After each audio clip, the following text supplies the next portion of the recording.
This is a guy praying right in the middle of the plane at the very front towards the flight deck. They're blocking this person and this person, which I think is a flight attendant. And I'm guessing all of this is happening during a meal service.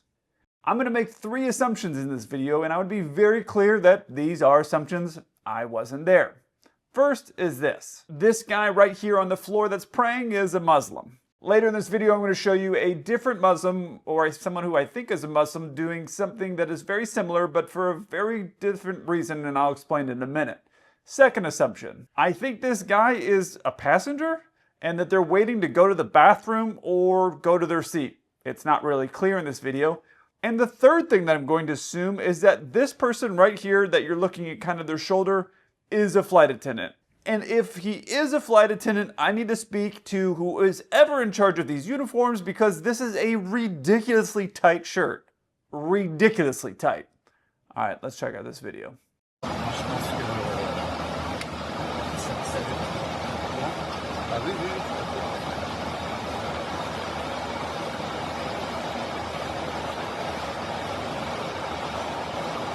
nous passe le médecin, c'est bon.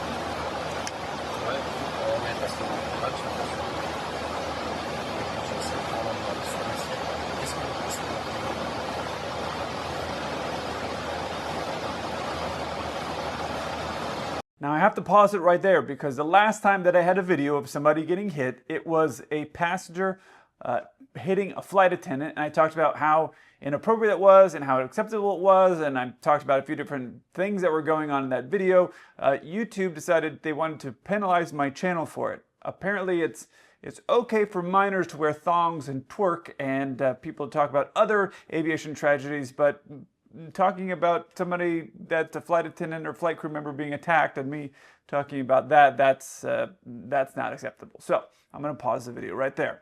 I'll let you assume what happens before or right after that happens. Now, I was wrong about something. The guy at the top of the screen here, I guess, is a flight attendant. Otherwise, why would they be taking the phone here? The next thing that I want to bring your attention to is that unless you are on your own private plane, that you are the only person that is typically flying on it, I would never, ever get down onto your hands and knees and touch the floor of that plane. Not if it's carpet, not if it's the weird rubbery stuff that's there by the bathrooms. Never, ever would I ever do that. I'd never get out of my seat without wearing my shoes. Just the other day, I saw a baby that was like crawling around. They were like a couple rows behind me. They were just like crawling around on the ground, and then the parents would pick them up and they would hold the baby, and then they put the baby back on the ground. The baby's like crawling around the aisle. I would never.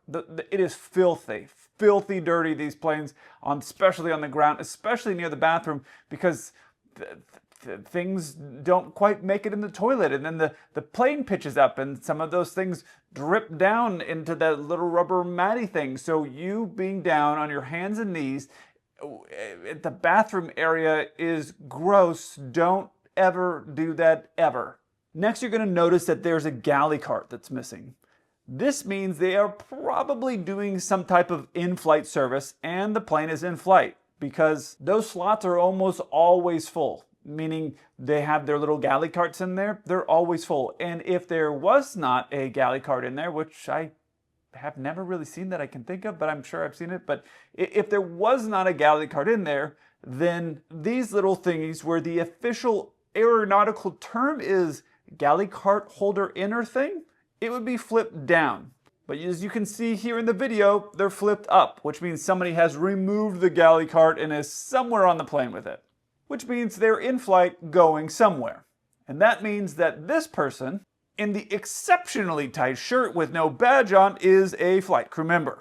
Because even though some passengers, when they're on the planes, treat the airplanes like it's some low-budget motel, and they just take their shoes and socks off and put their feet on a wall like they're at a Motel 6, even though I've seen some of the most low-brow behavior, I guess is what you would call it, I would never imagine, even though I give it time. I would never imagine that a passenger under any circumstance would ever pick up the intercom phone that we use to talk to other crew members, and that we would talk to the flight deck, or the flight deck where the passengers make the announcements. I would never imagine a passenger would do that, although I've seen some things that I would never imagine that a passenger would do that they did.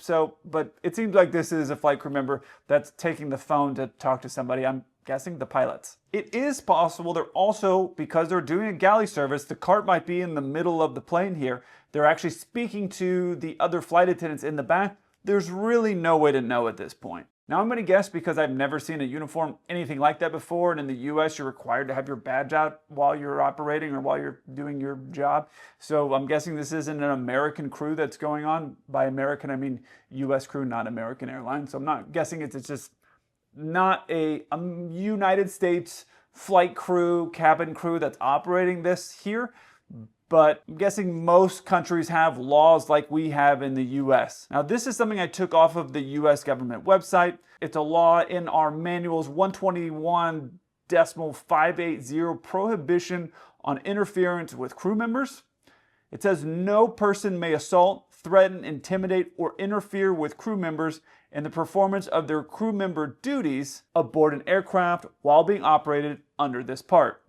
When you as a passenger get on a normal airline and you go somewhere, you are flying Part 121. That's basically what it is. There's Part 91, Part 135, Part 121. There's different sections and there's different rules. There's different rules for rest requirements for the crews. There are different rules for the amount of passengers that you can have to the ratio of flight attendants. There's all kinds of different rules. And this 121 is what you as a passenger, when you're getting on United or American or Delta or Spirit or Frontier or JetBlue, any of these airlines that you fly in the US, you're flying under Part 121. And as you can see, this rule is pretty clear, and there is nowhere saying there's a religious exemption, meaning that if you want to pray, that you don't have to follow these rules.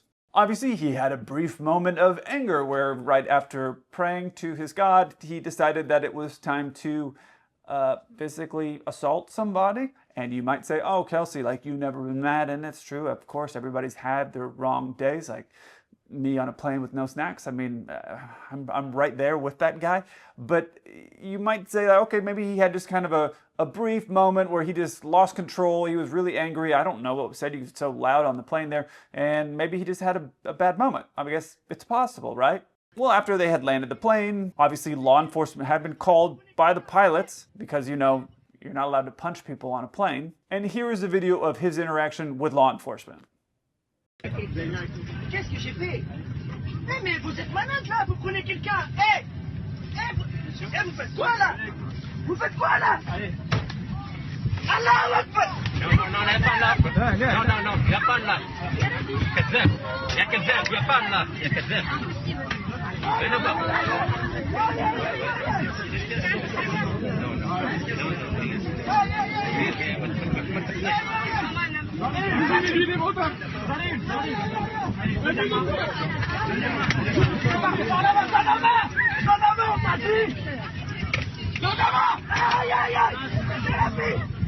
I mean, I was right there on his side until this, because I thought maybe after he was praying, maybe he was praying for snacks, you know what I mean? And like after he was praying, he stood up and we can't hear what he said to the flight attendant. Maybe the flight attendant said like, no more snacks for you. And then he had lost his cool and decided to get aggressive with the flight attendant. Maybe that was the case. So, you know, he had his brief outburst and then this happened. Something that I never want to hear from anybody before they get aggressive with people on an aircraft is this part, where he says, Allah Akbar. Not a good look, sir.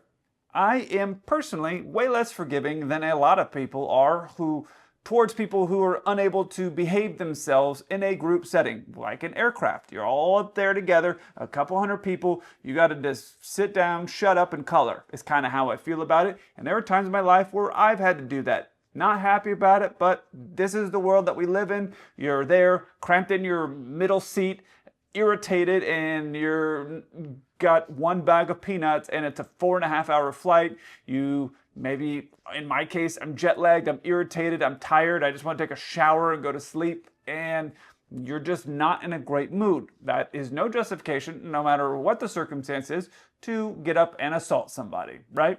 Especially a flight crew member while they're trying to do their job, that you're impeding them from doing everything and obviously not listening to anything they're saying, or law enforcement as they're trying to get you off the plane because you obviously can't follow the rules of society. Now, I personally think there should be a naughty boy and a naughty girl list where the airlines, not only do they punish you for committing your crime of assaulting a crew member or anybody, whether it's a crew member or not, you can't be punching people on the plane, but you should have that list where you are going to pay your normal penalties and fines for assault and battery charges and all that stuff. But I feel like all airlines should have an interconnected thing for all airlines in the world where if you are unable to behave yourself, you're put on a no-fly list for a certain amount of time. It depends on the crime. Obviously, something minor, then it's minor. Maybe it's a year, or maybe it's 5 years. And it doesn't really matter in where you were. Like you were going to some exotic destination, and on your way to that exotic destination, you decided to pull up whatever you want to call what he was doing.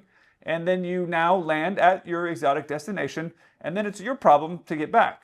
I mean, you could go ahead and just go old school style, take the boat back, takes a week or so. That sounds like your problem. Or if you're really rich and you want to charter your own jet and fly back in style, and then, I mean, the carpet on these fancy jets are like $100,000, so they're probably pretty clean. So you could hop down there and pray because, you paid a few $100,000. Well, then you can block the aisle. That's totally different rules. But since you can't get along with everybody else, then you can't go ahead and fly on the bus of the skies with the rest of us. Here's the other thing to keep in mind. If me, as an American, sitting on a US plane and watching this happen, and you're now in the air, blocking the flight deck and interrupting crew members, and then you decide to stand up and get aggressive to the crew members, keep in mind where this is location-wise on the whole plane. They are a few feet away from the flight deck. This guy has now engaged in a physical assault with a crew member where there's a crew member, bulletproof door, but you get what I'm saying, and then it's the pilots. And this guy has engaged that person, which means they're obviously not following the rules, so I'm not going to follow the rules. As you can see here, this is a threat level that we use as pilots, and the highest threat level you can have is someone trying to breach the flight deck. Well, if someone's attacking a crew member and the next thing behind them is the door, how am I supposed to know that the next thing they're not going to try to do is go ahead and breach that door? So without a shadow of a doubt, if I'm sitting there in the first couple rows and I see this happening, well, I'm going to engage that person. And I'm hoping other people are going to join in the party. And I'm going to do whatever it takes to subdue that person, because how do I know that that is where they're going to end? They're just going to punch that guy and walk back to their seat and, go eat their meal and watch their in-flight entertainment? I don't know that. So I'm going to engage them. And I would guess in the U.S., and I would hope in the U.S., the other guys that were on the plane that could see that happening would engage that person as well. Unfortunately, what we ended up getting was a guy who ended up putting his hand on the back of this guy. I don't know if he's gonna big spoon him and make him feel better, but that's all that happened. People were just like, ooh, okay, don't do that anymore. And that was the end of it, which to me is crazy. Now, earlier I mentioned there was a similar incident of a Muslim guy who engaged somebody else on the plane and started following similar activities. That person is Mike Tyson. And remember how I said if there was somebody on the plane that was engaging somebody and I felt like everybody should get in on it? And that's because no matter who you are, taking down an angry Mike Tyson is more than a one-person job.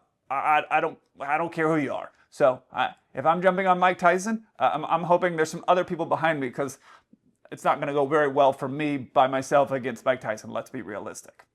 Check out this video. This is George talking to Mike Tyson, bro. This shit crazy, bro. Mike Tyson. My dog done got lit, man. He over here rapping with Tyson. Mike Tyson trying to give us some shrooms. You don't know how to act. Tyson looking out, man. This shit crazy. He should have never gave you niggas money. Peasants. They're peasants.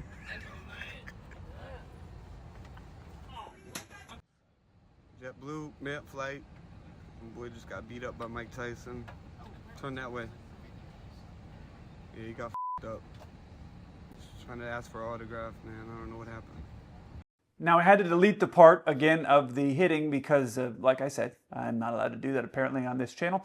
So you can kind of take a guess of what happened with Mike Tyson and this guy. But to be clear, it rhymes with smudges his face in.